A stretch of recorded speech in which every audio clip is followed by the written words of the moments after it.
Om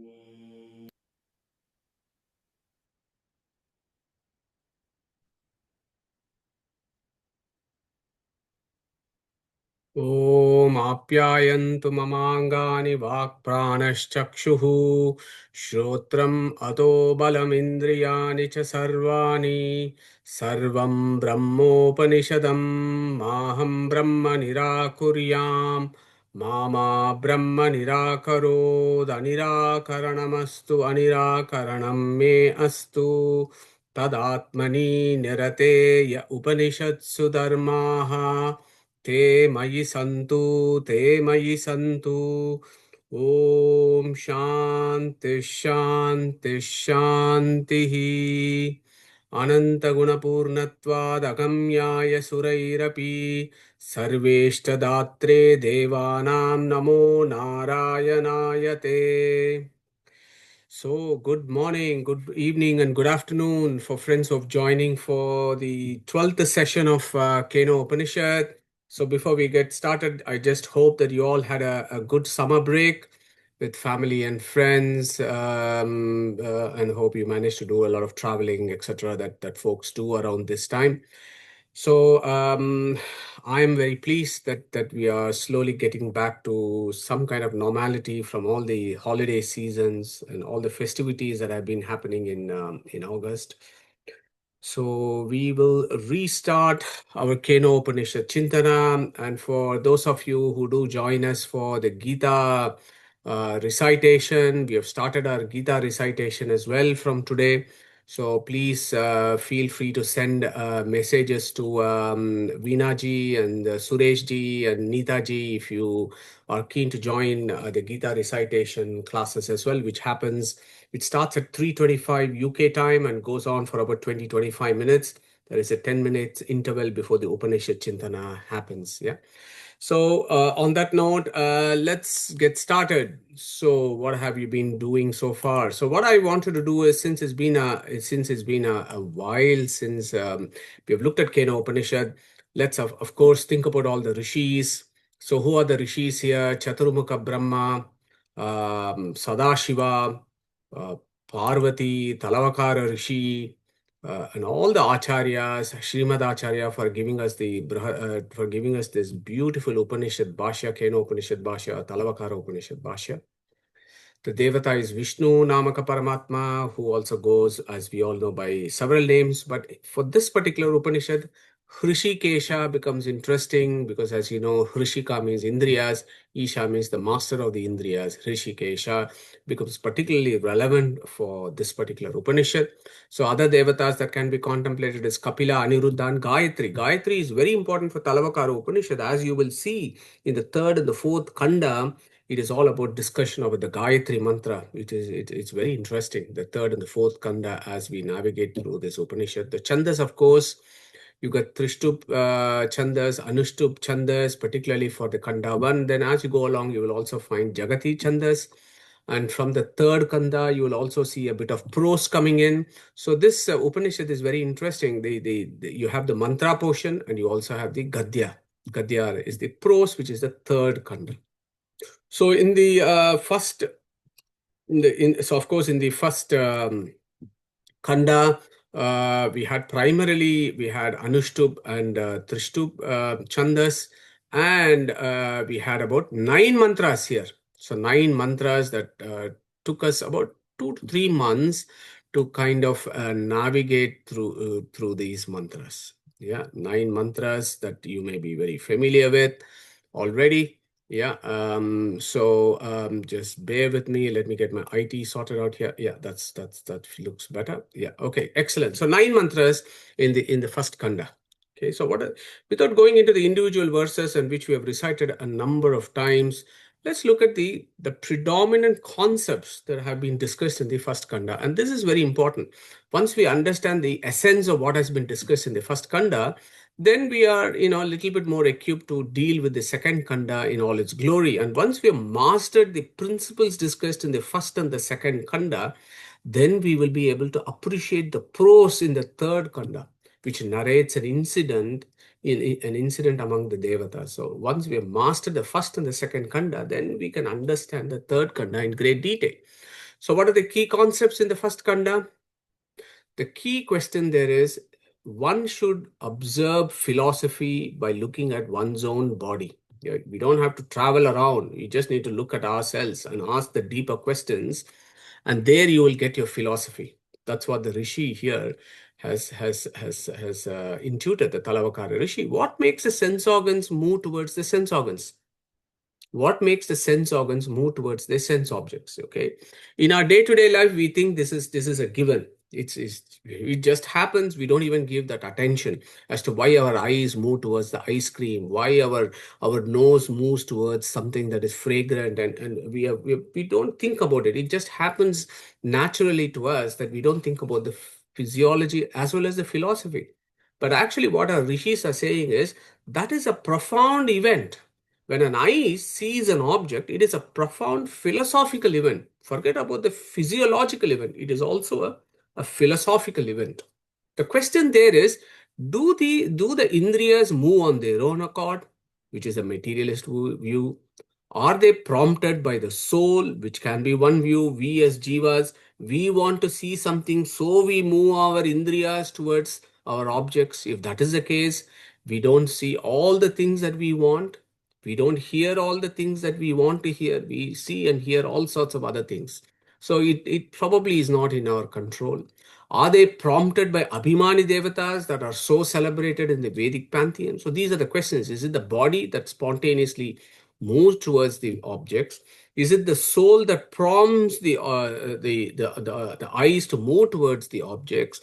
Or is it the Tattvabhimani Devatas that are described in the Vedas that make the individual sense organs move toward their objects? So these are all the questions that were taken up in that conversation between Shiva and Chaturmukha Brahma, as intuited by Talavakara Rishi. So let's not forget about where this happened. This happened in the Vaijayanta peak of the Meru mountain, where Chaturmukha Brahma is in silent contemplation, and Rudra approaches him and asks these basic questions. So Chaturmukha, of course, very promptly answered. With Narayana in his mind, he answered, they are prompted by an entity that control all the above. Controls matter, controls souls, controls all the Tattva Abhimani Devatas. That entity is the regulator of the senses and mind. Okay, that entity is unknowable by our material senses and the mind. So that is what is the Chaturmukha is giving us a very logical discussion here. When you look at those 9 verses of the first kanda, he's giving a very, very sensible, reasonable, analytical discussion. He says that entity prompts all the sense organs. He is the regulator of all the sense organs and the mind, but he is unknowable by our material senses and the material mind. Not even that, even the deities that control the sense organs and the mind do not understand him fully. And then there is a nice little twist that he says, but he does not need any sense organs to understand. This entity, the supreme entity, doesn't actually have these kind of material senses to understand his created universe or to see his universe. Okay? His eyes or his ears, his ears or his tongue, his nose or his eyes. He is Satchitananda Vigraha, that anything goes with him. He is Achintya, Adbhuta Shakti, as is celebrated in the Vedas. So these key points from number 4 to number 8, we should be very clear, okay, as to who is actually the independent regulator. The whole problem of us stuck in the samsara is that we think we are the independent regulators. Because we think we are the independent regulators, we have lost the plot. We actually are not. We are dependent beings. There is an independent being. That is the central concept of this first kanda. Then, of course, Chaturmukha goes on and says that entity is actually the cosmic Antaryamin. He is not only all pervasive in the universe, he is inside all the jivas. Antarbahishta tat sarvam vyapya narayana stitaha, as Mahanarayana Upanishad talks about. This Antaryamin is independent being that regulates everything, and we souls are pratibimbas. He is bimba. He is bimba. We are pratibimbas. Pratibimbas are the image is dependent on the object, which is independent. Okay, so that doctrine of independence and dependence is very, very beautifully elaborated by Chaturmukha when he says Shrotrasya Shrotram. Remember that verse. The second verse is very important for the Bimba Pratibimba, independent, dependent relationship between Paramatma and Jivatma. Then the third concept that we looked at is gradation in clarity of knowledge among sentient beings.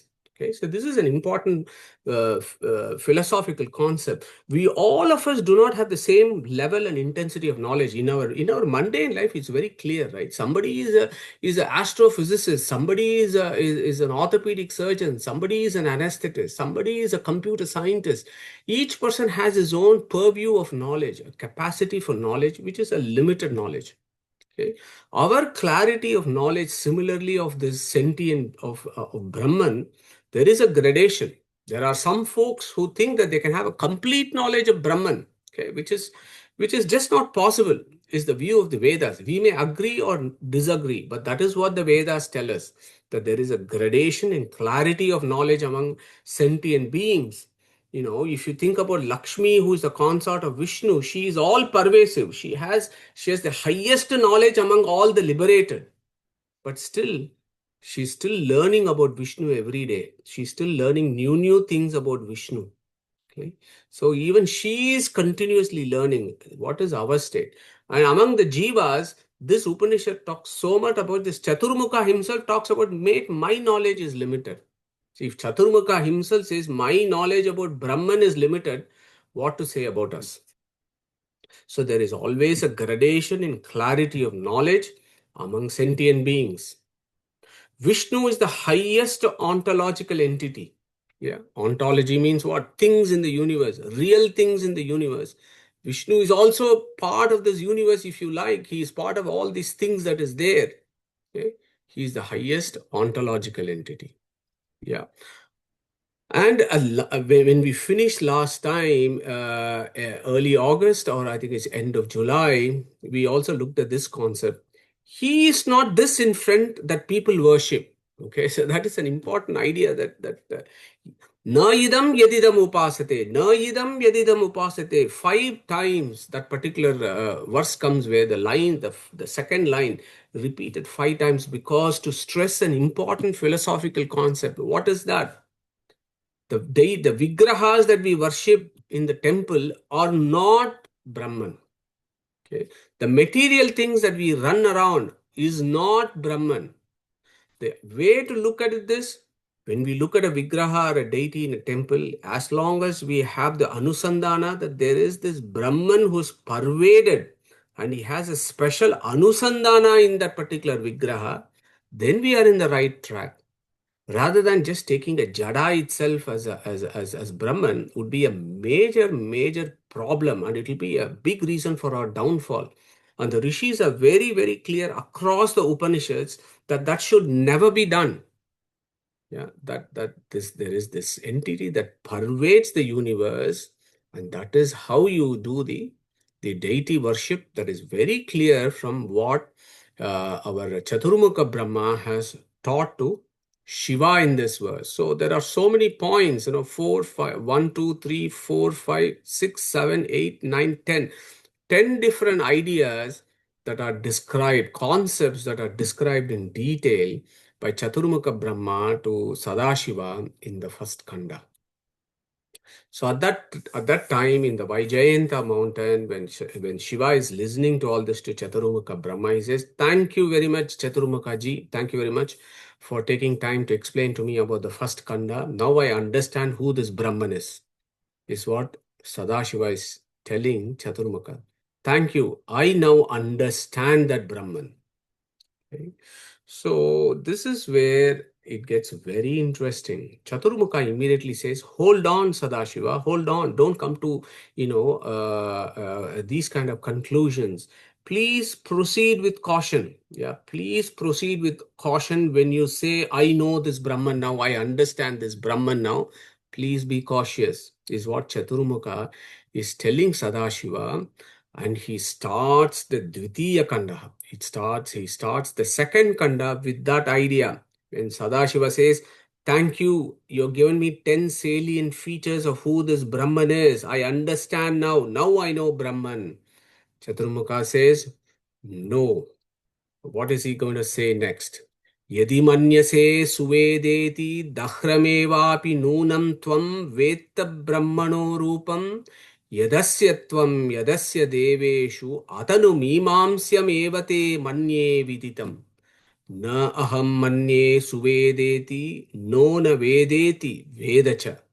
Yo nastadveda tadveda no na vedeti vedacha. Yasya amatam tasya matam. Matam yasya navedasaha. Avijñatam vijanatam vijñatam avijanatam pratiboda viditam matam. Amrutatvam hi vindate. Atmana vindate viryam vidyaya vindate amrutam. इह चेत अवेदीत अत सत्यमस्ति न चेदिह अवेदीत महती विनष्टिः भूतेषु भूतेषु विचित्य धीराः प्रेत्य अस्मान् लोकाद अमृता भवति. So those are all the 5 verses that Chaturmukha Brahma immediately answers. He gives him a very cautious tone to Shiva to say, be careful when you say you know Brahman. Because the key doctrine that is being described in the second khanda is the unknowability of Brahman's infinite glory. Yeah, he who understands that he is unknowable, he who understands that this Brahman infinite glory is unknowable fully, you cannot know it fully. Okay, so that is the key message of the second khanda. So what we did before we left for summer holidays is, I think we did the first half of the first mantra. So let's go back and have a very quick review of the first 2 lines before hopefully we have 40 minutes to deal with the second 2 lines, which is very important. Yadasya tvam, yadasya deveshu, atanu mimamsyam evate manye viditam. Very, very important verses. Okay. So the first point there is the unknowability of Brahman's infinite glory. Forget about those who think they themselves are Brahman. That is a very sad state of, is a very sorry situation for some folks who themselves think that they are Brahman. Whereas here, Chaturmukha is telling to Sadashiva in Keno Upanishad, Yadi manyase, if you think Suveda, that you know him fully, Dahrameva Pinonam. Okay. So similarly, there is another rendering which comes from Vamana Panditacharya, who is also known as Trivikramarya Dasa. Remember this, there is a quiz coming up later. Vamana Panditacharya is the son of Narayana Panditacharya. Narayana Panditacharya is the son of Trivikrama Panditacharya. Trivikrama Panditacharya is a direct student of our Srimad Acharya.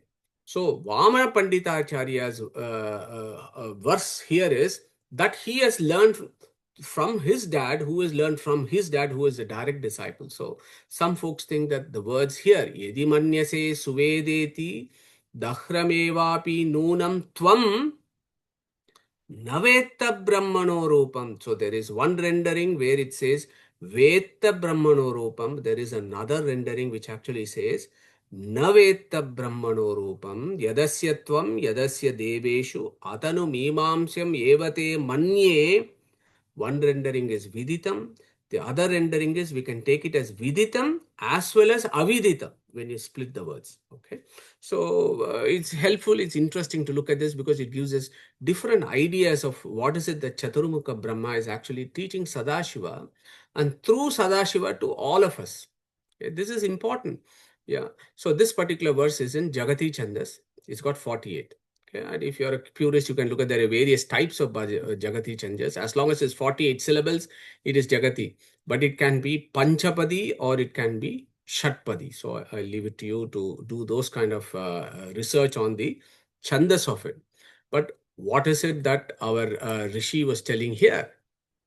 Yadi manyase suvedeti. Yadi manyase is easy. So Shiva, if you think Suveda, that you now, because I taught you in the first kanda, now you say that I know this Brahman fully. Yadi manyase suveda iti. Suveda, su plus veda. Veda means to know. Su samyak janati. Know very well. If you think you know this Brahman very well, yadi manyase suvedeti. The next word is very nice. Dahram yevapi. Dahram. Yeah, dahram means little. Okay. Dahram, dabram. Yeah, dahram, dabram, daharam. They all signify little, subtle. In some places it also signifies subtle place. A subtle place is called dahara. Okay. Dahram means little. Okay. So these are interesting because there are different rendering of dahram and daharam, which is very relevant to what we are discussing because we are talking about this antaryamin, right? So hold on to that idea about the antaryamin is what we are talking about.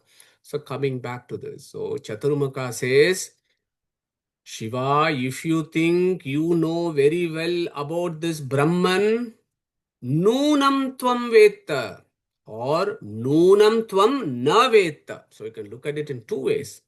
Noonam means definitely tamveta, little. You know little. Daharam. Daharam means little. Definitely you know little. That is one way of saying, okay, Shiva, I'll give it to you. You have listened to me for 3 months on the first kanda, so you have learned a little. I give it to you, I accept that. So that's one way of knowing. Daharam evapi noonam tvam veta.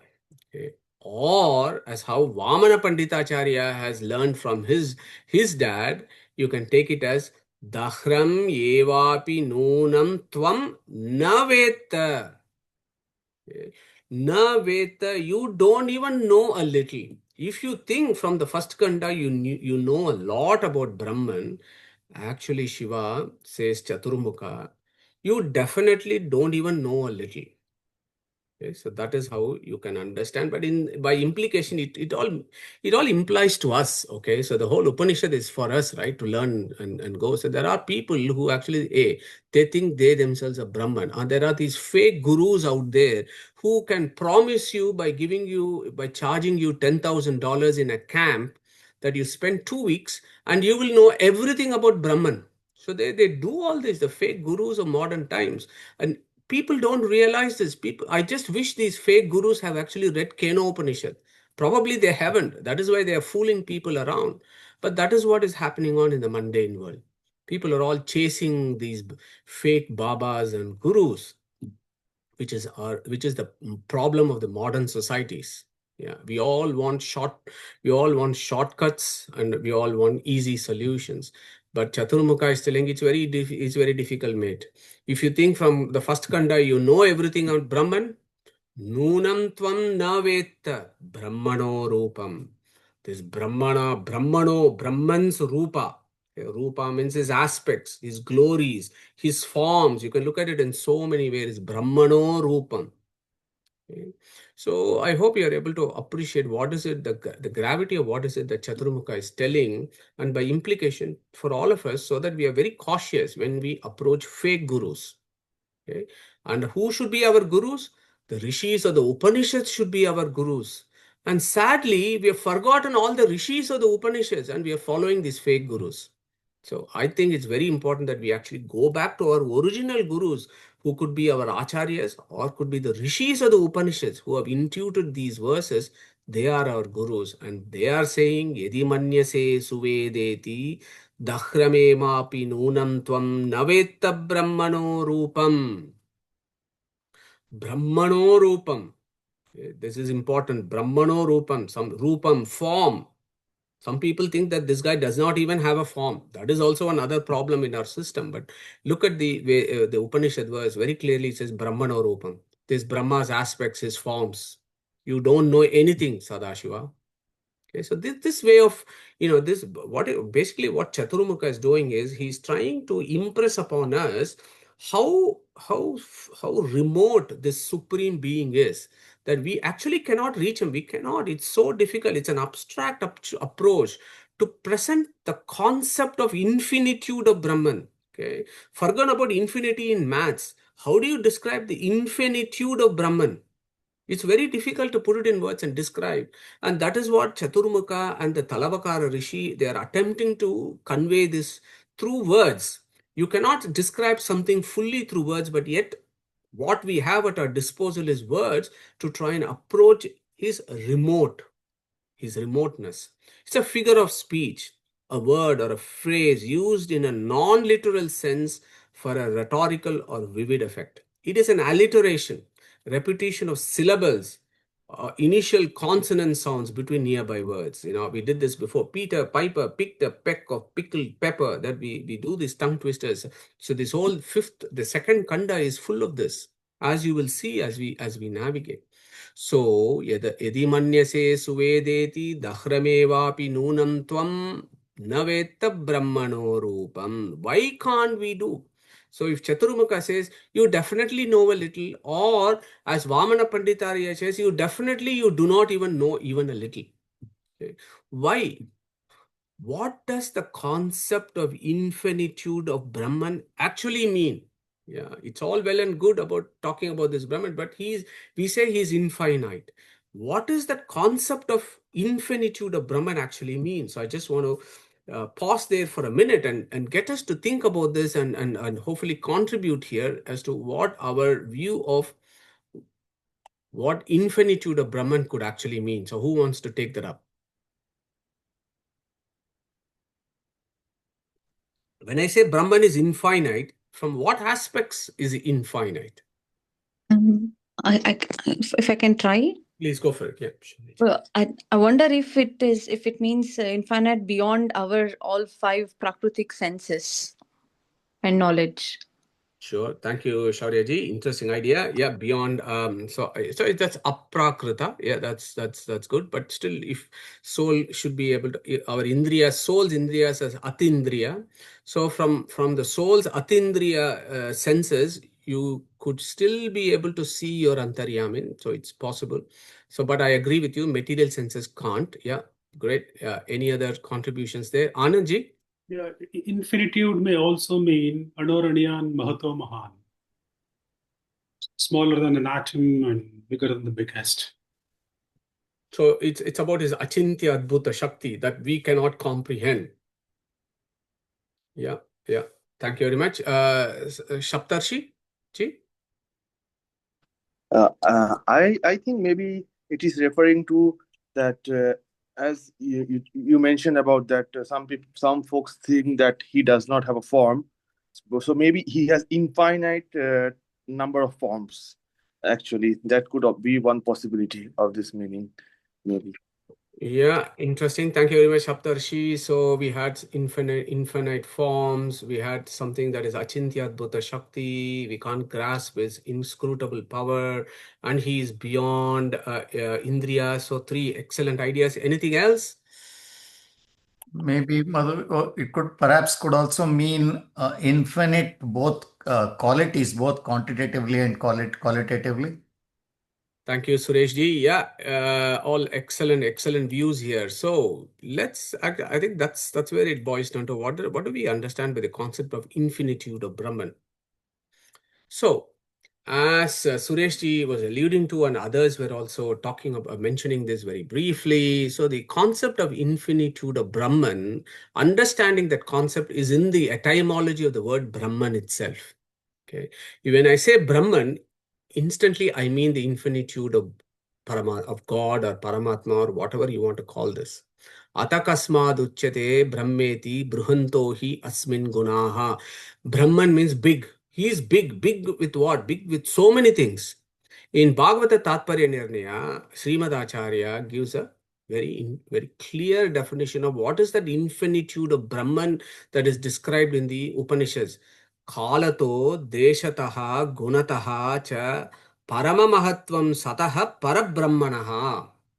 Kalato deshataha gunataha cha paramamahatvam sataha parabrahmanaha. So kalato deshato gunataha. Deshataha, infinitude in space. Deshataha aparichinnatvam, as is described in our system. Parichinna means limited. Aparichinna means unlimited. Deshataha aparichinnatvam, infinitude in space. When I say Brahman, I am thinking about this entity which is all pervasive, not only in the material world, not only in the, but also in the non-material system, as described in the Purusha Sukta. He is infinite in space. You and me, we are in a particular space-time correlation at this point of time, sitting in our respective places, looking at this laptop, and then we are atomic souls in that space-time correlation. That is how small we are. Whereas that guy is infinitude in space.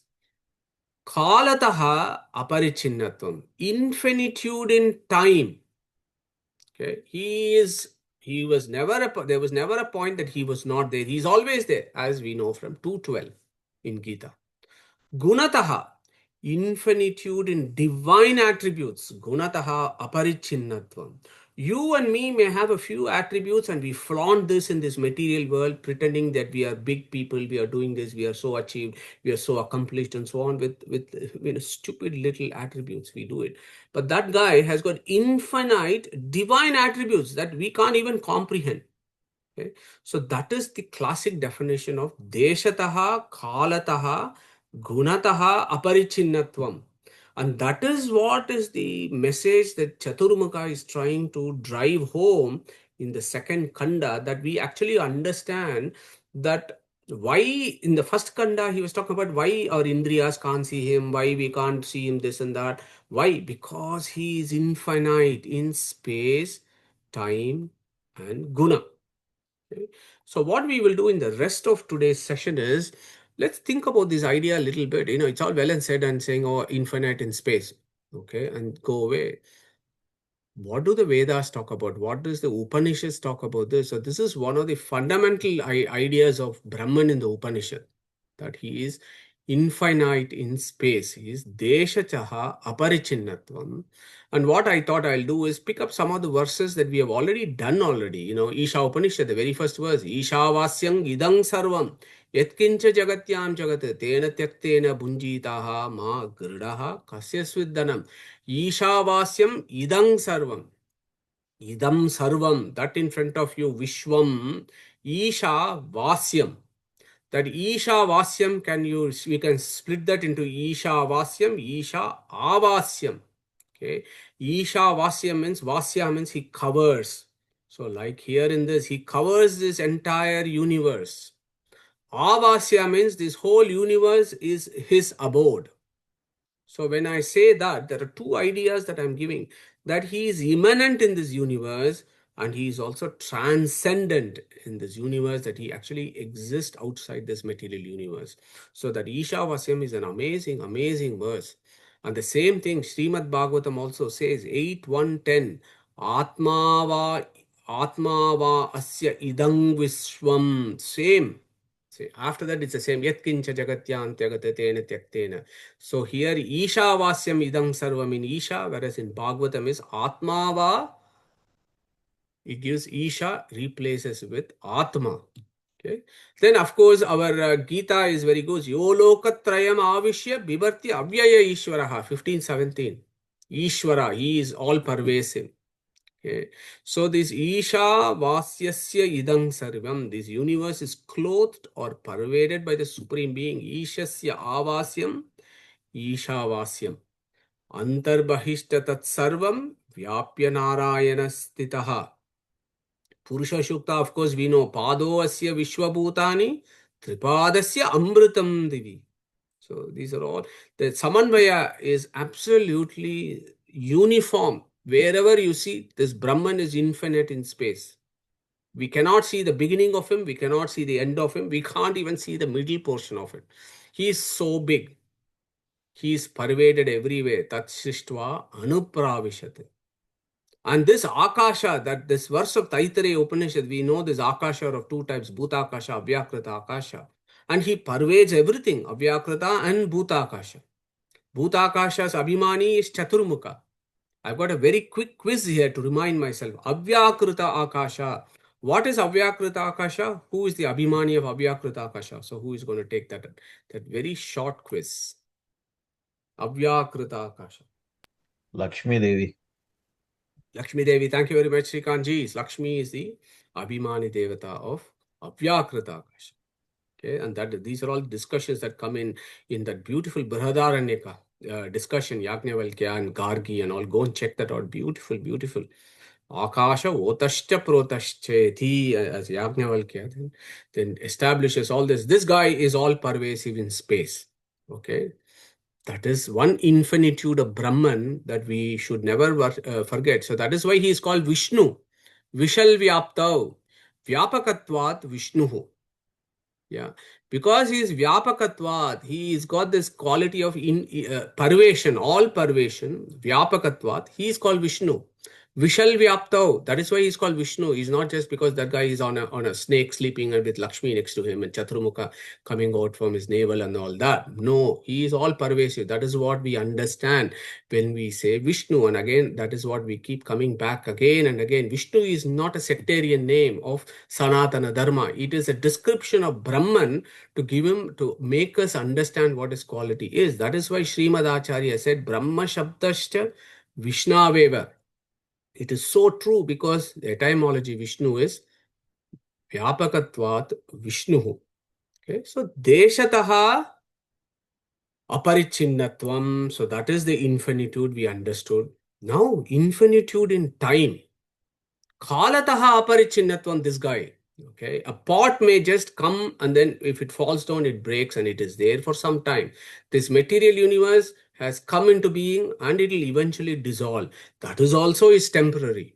Okay, but this guy is infinitude in time. Kalataha Aparichinnatvam. And there are so many verses. Katha Upanishad, you know this Nityo Nityanam. He is the eternals of the eternals. Gives you an idea of the infinitude of time of Brahman. And there is famous verses into 2.10.12 of Bhagavatam. Dravyam karmacha kalashcha swabhavo jiva evacha yedanugrahataha santi nasanti edupekshaya. What does this Bhagavatam says? This kala is under his control. He controls time, not limited by time. We, you and me, we are all limited by time. We are here for some time and we disappear. God knows where we came from. God only knows where we are going to go. But we are here for a few years and then we make a big fuss. Yeah, that is our problem. But this guy controls time and not limited by time. And in fact, Gita 11:38 also reminds us. So who wants to take up 11:38 and recite today for us, please? That also gives the idea of infinitude in space and infinitude in time. Anybody wants to recite 11:38, please? I'll try. Yeah, go for it, Veenaji. त्वमादिदेवः पुरुषः पुराणः त्वमस्य विश्वस्य परं निधानम् वेत्तासि वेद्यं च परं च धाम त्वया ततं विश्वमनन्तरूप. Beautiful, Veenaji, so beautifully recited. So 11:38 also tells the same thing. Gives you the idea of infinitude of space, infinitude in time. Deshataha aparichinnatvam, kalataha aparichinnatvam. So I got a few things for us to think about. So we spoke about infinitude in space, infinitude in time. But there are certain other entities besides Brahman who also may be sharing these kind of attributes, okay? Which entity shares infinitude in space and time? Quick quiz. Who is going to answer that? Which entity shares infinitude in space and time with Brahman, although dependent on Brahman? So which entity is that? Lakshmi. Beautiful. Very good, Padmajaji. So what is the other name of Lakshmi in chapter 15? What is she celebrated as? Akshara. Kutastoksha. Kutasto Akshara Yeah. Uchyate. Purusha. Thank you very much. Beautiful answer. So Lakshmi is also all pervasive along with Narayana. Okay, that is why in Veda we are saying Brahma Sutra gave a special name to Lakshmi. Who wants to tell that? What is that name that he gave to make us remind that she is infinitude in space and time, similar to Narayana? So what is that word? Samana. Samana. Samana. Thank you very much, Anandji. Samana. Lakshmi is called Samana because of she shares. Which entities share infinitude in time? There are many entities which share infinitude in time. They are all Anadi Nityas. Anadi Nityas are infinitude in time, right? There are many entities. Who wants to list a few? Brahma? Chaturmukha Brahma, you mean? Yes, Sudarshan? Yeah, yeah, Chaturmukha Chaturmukha. he's like us, he's also Jiva. So in that sense, yes. Anything else? Mukta Jivas, Vedas. All jivas. All Jivas. Yeah, thank you very much. Vedas, yes. Varanas are infinite in time. They're also in space. And as GVG mentioned, Jivas are infinitude in time. That is why 212 talks about that, isn't it? So who wants to remind us of 212 verse? Who wants to take that up? Very quickly recite. It's such a beautiful verse. It's a good opportunity for us to think about that. Anandji, you want to go for 212? Yeah.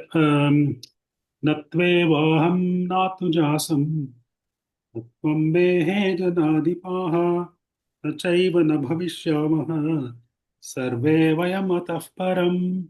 Thank you, Anandji. Well done. Thank you. Excellent. So think about infinitude in space and time and also place. Space, time.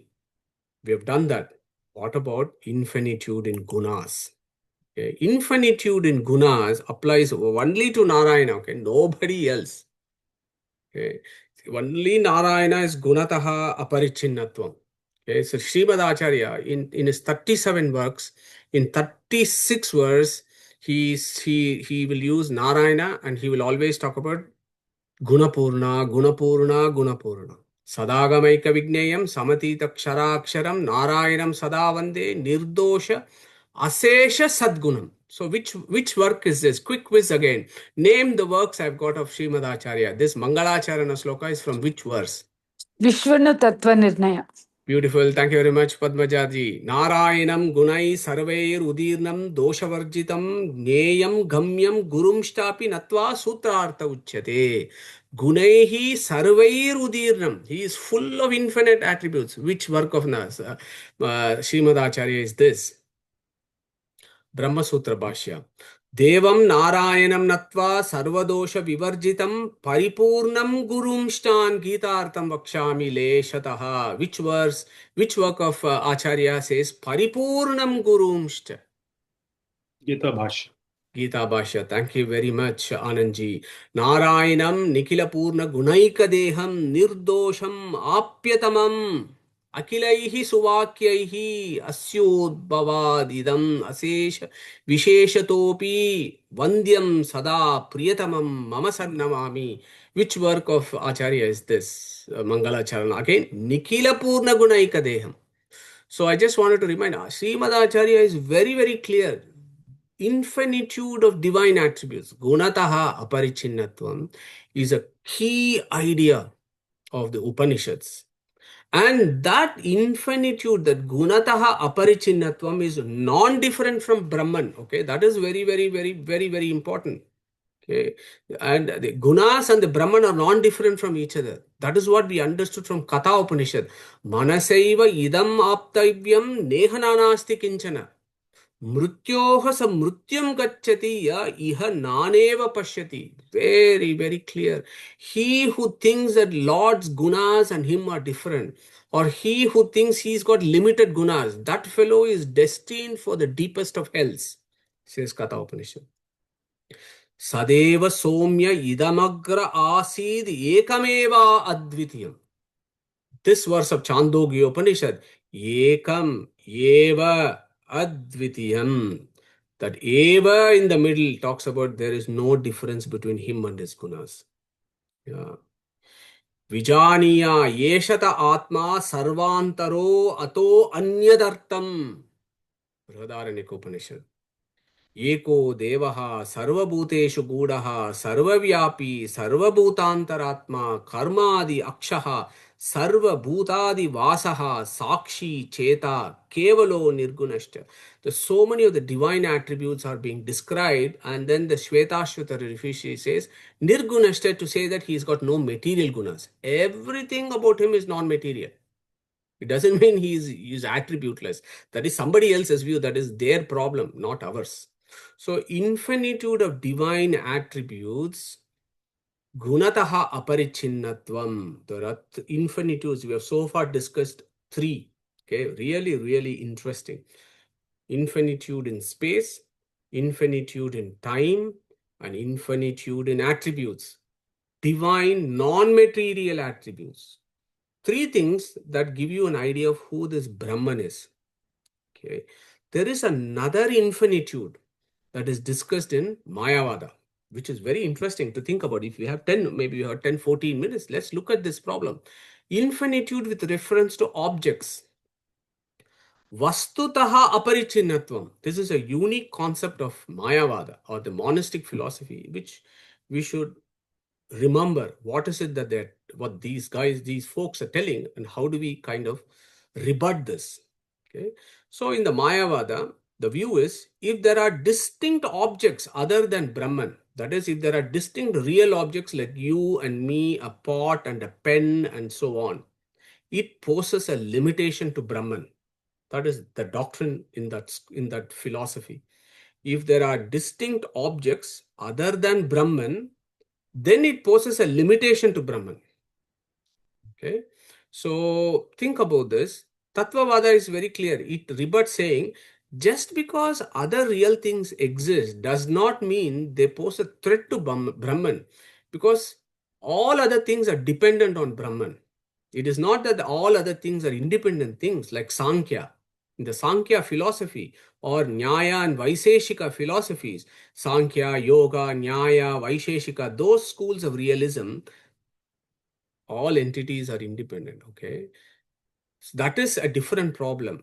But if you think all other real entities are dependent on Brahman, Brahman alone is independent, there is no problem of saying that from the Mayavada school, which feels if you have a distinct object, it limits Brahman because it creates a boundary, isn't it? Think about this. If there is a distinct entity and if Brahman cannot pervade through that, then it limits Brahman.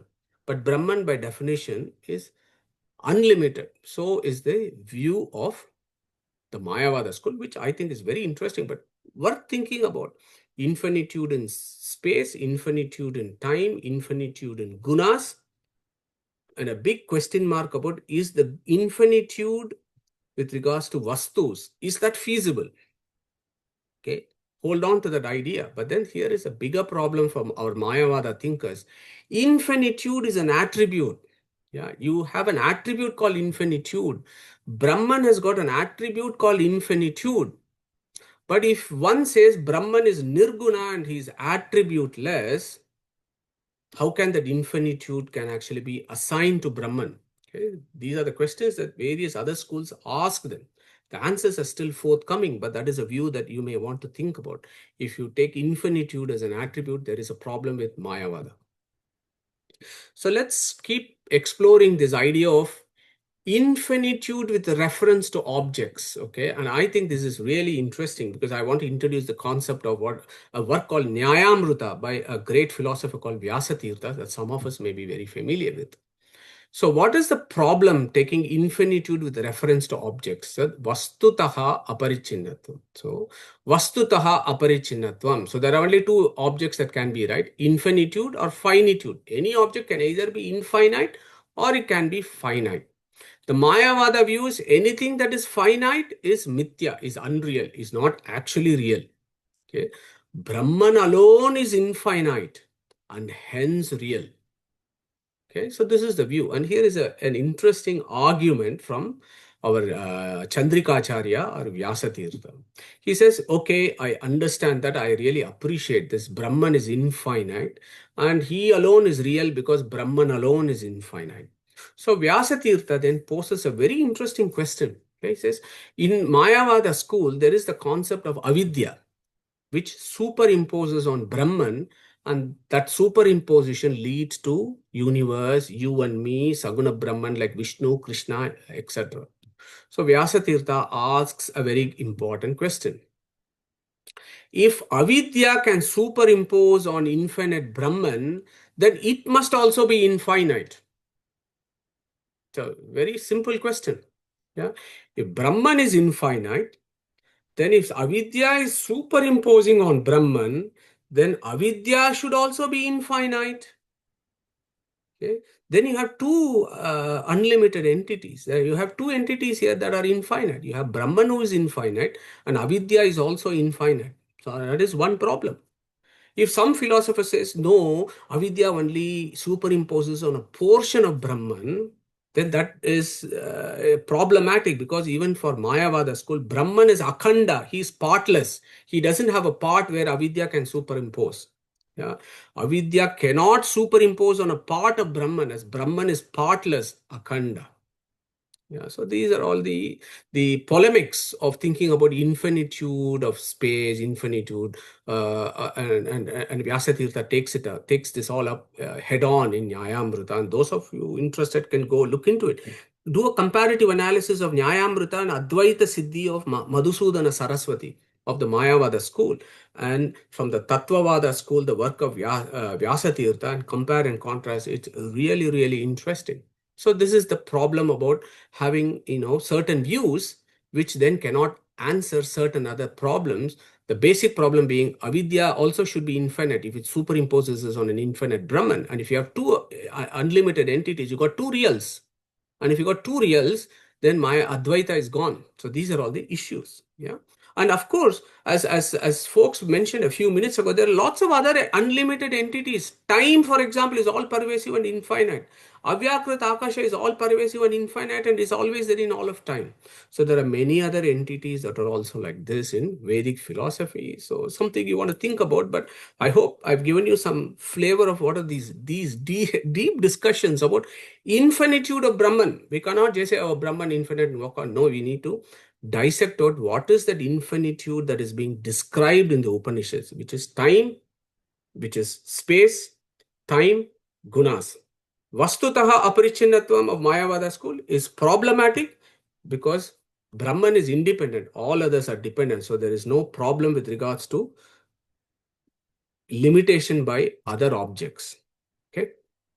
So coming back to what is it that our Chaturmukha is saying, that is what he wants us to think about. Yadi manyase suvedeti dahramevapi nunam tvam vetta brahmano rupam. This Brahman is infinite in space, time, gunas.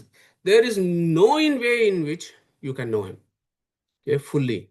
So unknowability of Brahman's infinite glories, okay, is a fundamental doctrine of Vedantic philosophy. And if we don't accept this, then we will be in trouble. We cannot know this Brahman fully, okay. We may know a little as per our capacity, but we cannot know him. When such is the case, how can I become Brahman itself? Problematic question for us to think about. Okay. I don't have answers here, but I just want you all of us to think about these kind of problems. Okay, so then of course we may have some time to think about this. If you look at this verse, daharam, okay, yadi manyase suvedeti daharam yevapi nonam tvam vetta brahmano rupam. This daharam becomes interesting. As I told you before, dahara means a subtle space. So there is one Dahara Vidya in Chandogya Upanishad. Okay, go back and check this. We have dealt with this in our satsang a few times. Dahara means a subtle place. There is something called Dahara Vidya of Chandogya Upanishad, which talks about where is Paramatma in this body and where is Jivatma. Okay, so some of us may have these kind of questions, doubts, but please go and check Dahara Vidya, which categorically tells us where is Paramatma, where is Jivatma in the body. As per the Vedas, you can go to Sama Veda, Chandogya Upanishad, Dahara Vidya. Asmin Brahmapure Daharam Pundarikam Tatrapi Daharam Gaganam Vishokam Tasmin Yad Antaha Tad Upasitavyaham Padmakosha Pratikasham Hrudayam Cha Api Athomukham. So there are all these words. Some talk about Jiva. Okay, Tasya Madhye Vaknishika Aniyurdva Vyatistitaha. Tasya Shikaya Madhye Paramatma Vyavastitaha. Where is Jiva? Where is Brahman? Described beautifully in Mahanarayana Upanishad. And I've given you the reference for that. Okay. And in Dahara Vidya of Chandogya Upanishad, very clearly talks about where is this Jivatma Paramatma through something called Dahara Vidya. So this Mahanarayana Upanishad is what we call as Taittiriya Brahmana. 10th chapter of Taittiriya Brahmana is called Mahanarayana Upanishad. So quick question. What is chapter 7 to 9 of Taittiriya Brahmana actually called? Anybody wants to have a quick answer to that? What is Taittiriya Brahmana 7 to 9 chapter called? Taittiriya Upanishad. So Taittiriya Upanishad immediately becomes Mahanarayana Upanishad. Very interesting. Okay. So what I'm trying to say here is, this is the view how Vamana Panditacharya reads this verse. Very, very interesting.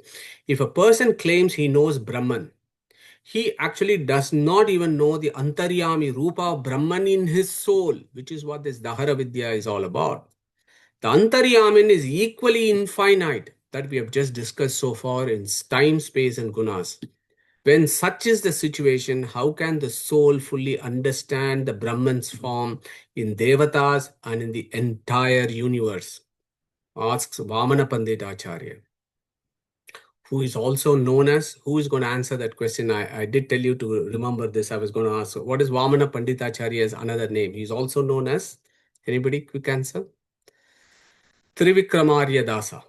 Okay, remember that. So these are very interesting because we have visited these guys' houses. If you remember, in our February Udupi Yatra, we went to Trivikrama Panditacharya. We spent time looking at his Brindavana. Narayana Panditacharya, we looked at his Brindavana.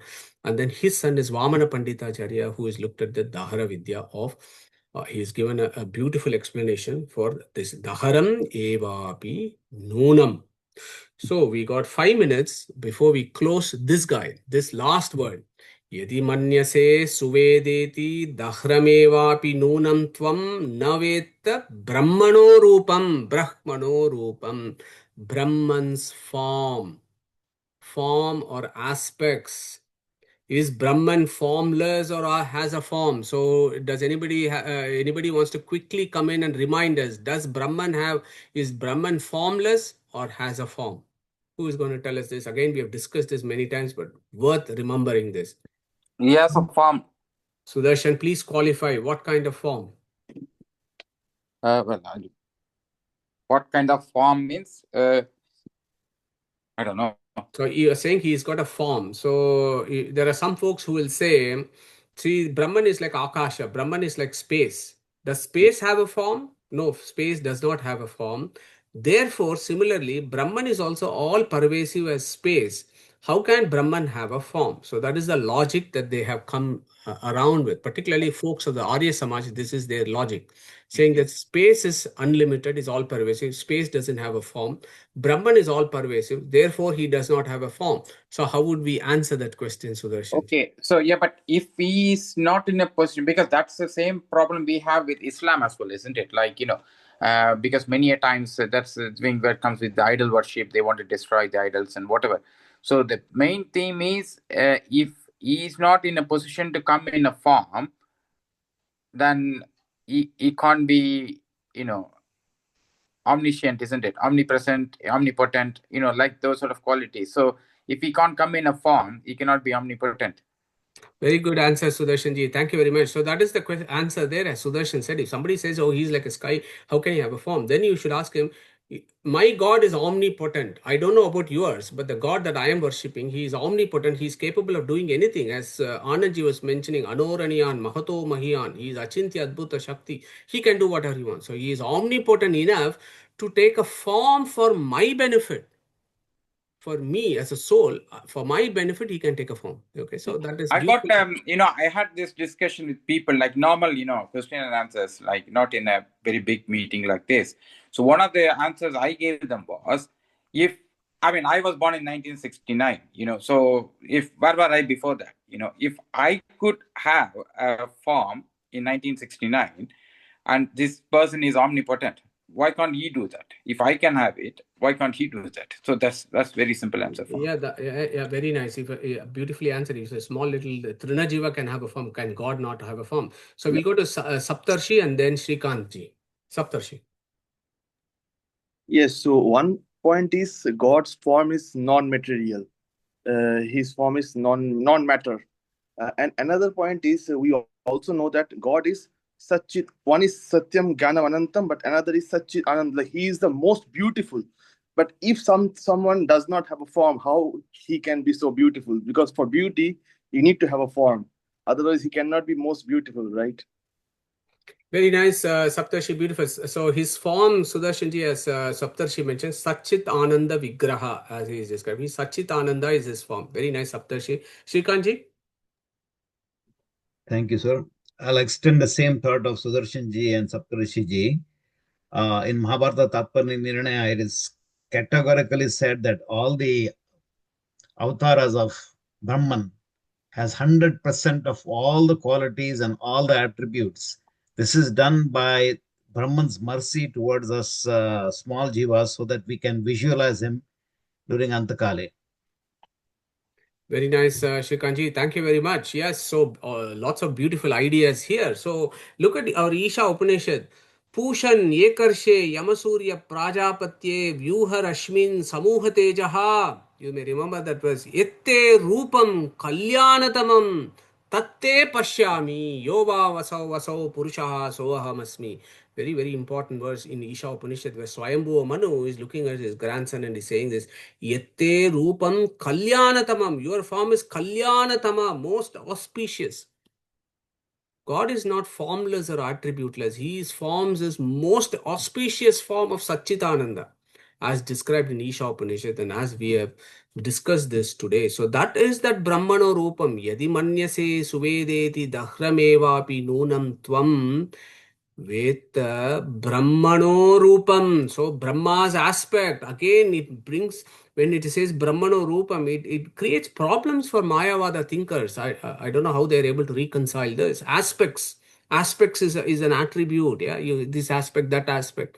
He's not Nirguna. Very, very clear. He is Nirguna. He is Nirguna in the sense he does not have material aspect. But he's Saguna in the sense he's got all sorts of infinite non-material attributes.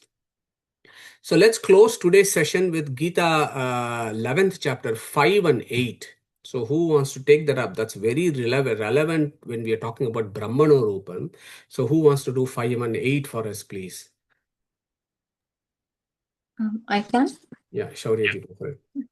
श्रीभगवानुवाच पश्य मे पार्थरूपाणि शतशोथसहस्रशः नानाविधानि दिव्यानि नानावर्णाकृतीनि च न तु मां शक्यसे द्रष्टुम् अनेनैव स्वचक्षुषा दिव्यं ददामि ते चक्षुः पश्य मे योगमैश्वरम्. Very, very well, very beautifully recited, Panagaji. Thank you so much. Yes, so Krishna is also very categorically said, look at the mind, my forms are so divya, so divine. Yeah, I've got million forms, you see it, mate, I'll show it to you and all that. And then here he says, Natutvam Veta Brahmano. Yes, he's got form, but he's got so many forms that you cannot see all of them. Okay.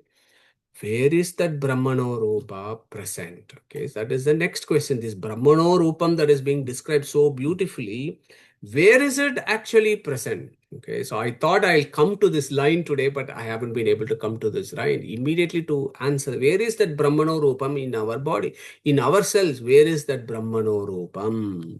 So immediately our Talavakara Rishi has intuited what Chaturmukha answered.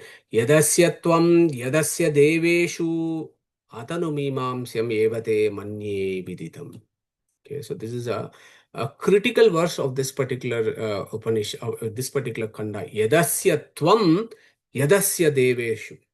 Okay, so it needs a whole lot of discussion about the various, cases in Sanskrit grammar, the first case, second case, seventh case, and all that. You have to put all that here, which we do routinely in Vedic interpretation, rather than pluck words and make superficial meanings and build airy-fairy castles. No, we take up Tatparya Lingas, how to do the interpretation. So if you put those rules of interpretation, this verse opens into a very, very deep meaning. Yadasya tvam yadasya deveshu atanumimamsyam evate manye viditam or aviditam. Okay, so in the next session, in the next satsang, we will take up this particular second half of this mantra. So I was again going to say Krishna Pranamastu. Whilst summer holidays, I was actually doing a number of slides to this.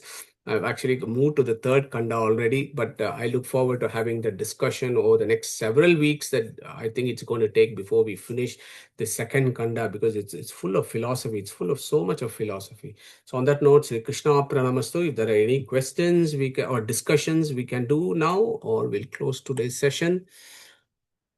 Okay, and in the meantime, while you're thinking about any questions, also a quick, announcements here. So next week we have Gita Chintana, next chapter.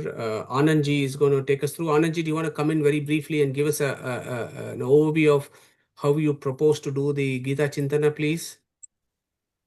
Yeah, thank you, Madhuji. Yes, we are all ready with the 8th chapter Gita Chintana. I got some very good speakers lined up.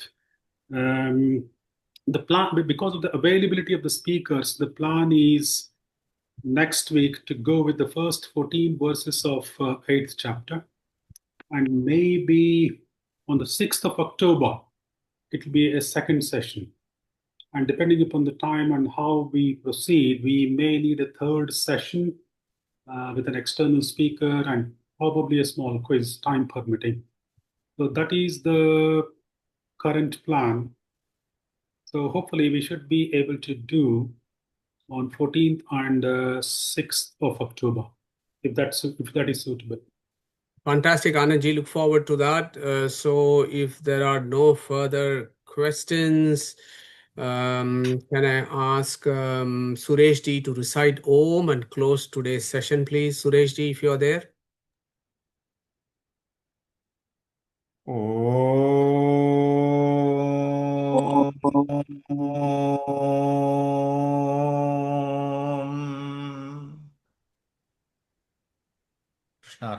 Krishna Pranamastu. Hare Krishna, everyone. Hare Excellent. Krishna. Thank you.